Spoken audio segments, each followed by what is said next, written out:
My name's Ann Cleeves. I'm a crime writer. I've been writing for lots of years. I'm best known for the two series which have been adapted for television, Shetland, and of course Vera, which is set in the northeast of England, which is my adopted home.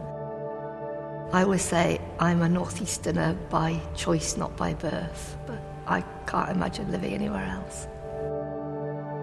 What I'm interested in is the characters and the relationships and families and community, what holds communities together and what makes them fall apart.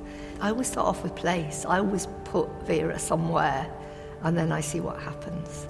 The books are set mostly north of the Tyne, but then it was wonderful when the ITV studios took over and they spread the net a bit more widely. So they've been all over the north of England, from North Yorkshire, and lots set in Teesside, lots set in South Tyneside as well. Vera is a woman of a certain age.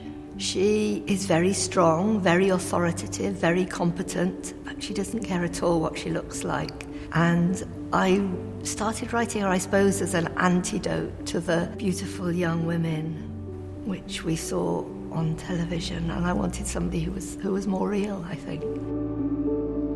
When I'm writing now, I see Brenda, but I also hear her voice when I'm writing dialogue, because she does those witty put-downs so well. And sometimes I think, I hope the scriptwriter keeps that line in, because Bren's going to love saying that.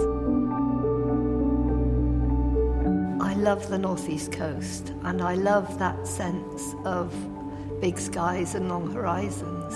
It looked so beautiful, and the scenery was so wonderful, and it absolutely captured the sense of place. Well, look at this. I mean, this is magnificent, isn't it? How could you not be inspired to write about this? Could you not see a murderer or a body just down there on the tide line? It's absolutely brilliant. Yeah, this weather just screams detective fiction, doesn't it? The wild winds and the breakers coming into the shore. There's got to be a body in there somewhere. It's about community, isn't it? And you've got to be tough to survive this weather, this place. But we know that it's a place where people hang together, and that's worth millions. There are stories everywhere, aren't there? Look at this place. Funfair in winter. It's full of possibilities. So if you're an aspiring writer, quite often it's good to start with a place, or maybe a bit of overheard conversation, or a person that you meet, but go out there and look for it. Look for the stories in the places where you are, and you'll find them.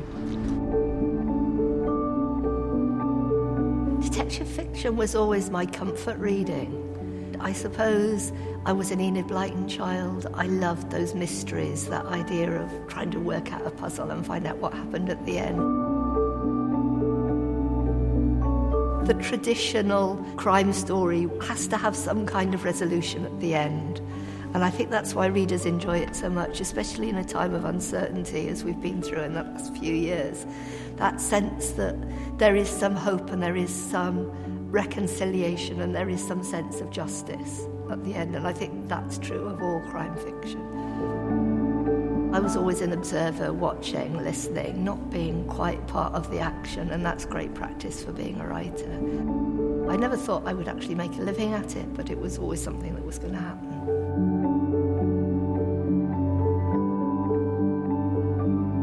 I'm not precious about the books, you see, because when they go out into the world, I think they belong to the readers, not to me, because every reader sees them differently, and they bring their own history and imagination and prejudices to the stories. I think reading's much more creative than we give it credit for.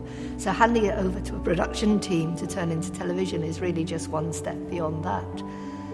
So I love watching them like every other viewer. I sit there and I want to know what's going to happen next. What really gave me a real stab of pride was going to the first Vera read-through. It's providing work in the region. It's bringing tourists into the region, and it's bringing income into the region. So that's what's made me most proud, I think.